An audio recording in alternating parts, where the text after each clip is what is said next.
To me, biodiversity means, first of all, beauty. The beauty we can enjoy today in our natural environment.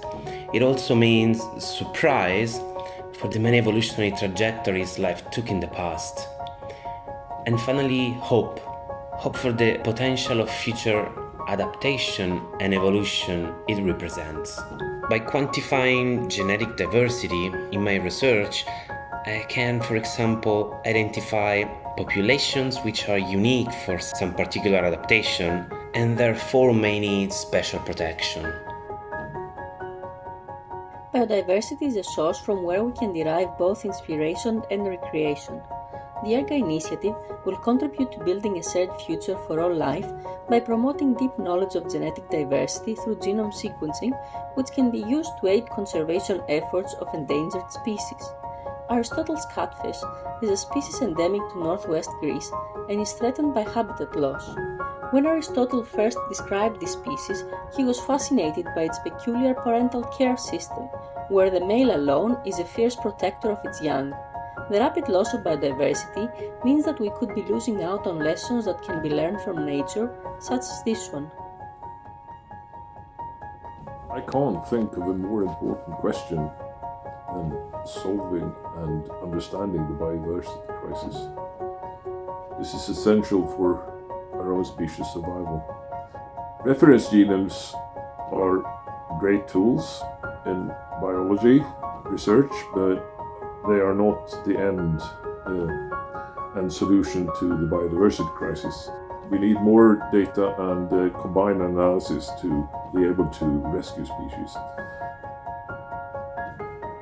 Loss of biodiversity to me means loss of part or all of polymorphism in any given genetic entity.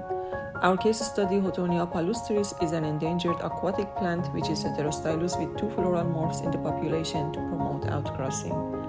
We observe that in most locations, one of the morphs is absent, resulting in reduced genetic diversity and possibly extinction. Making a reference genome facilitated by ERGA is enabling us to monitor genetic diversity of populations in Switzerland and take conservation actions.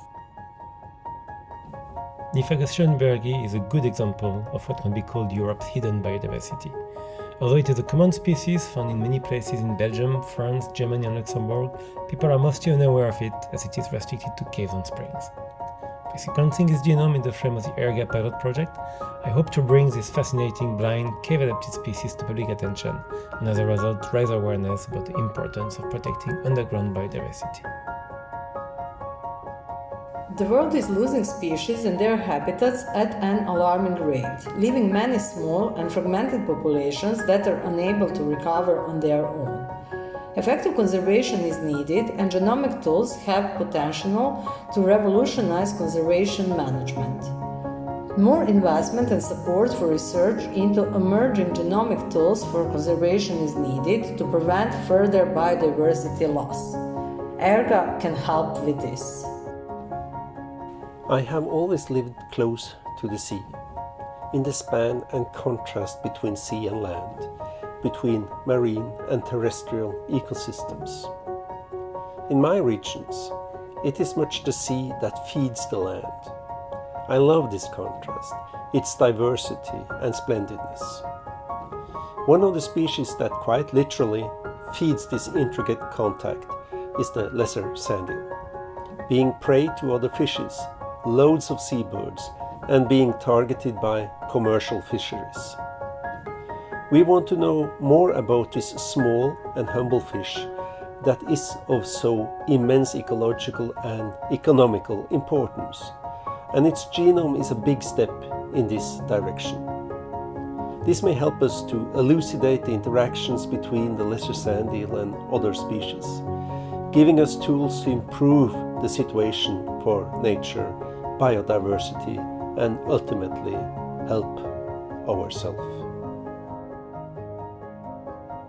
The human footprint on environment is massive and general, including the extinction of many species. I'm really scared by the world in which the next generations will have to live. In my research, I'm trying to preserve the remaining biodiversity for the future by using genomic tools. For this aim, the reference genome produced by ERGA are essential resources, particularly for the most endangered species. Biodiversity is humanity's origin and foundation. It is our place in the world and our joy for life. Protecting biodiversity requires knowledge. But for most species, we do not have data on their genetic makeup. For this reason, it is of utmost importance to rapidly make genomic resources available for all living species.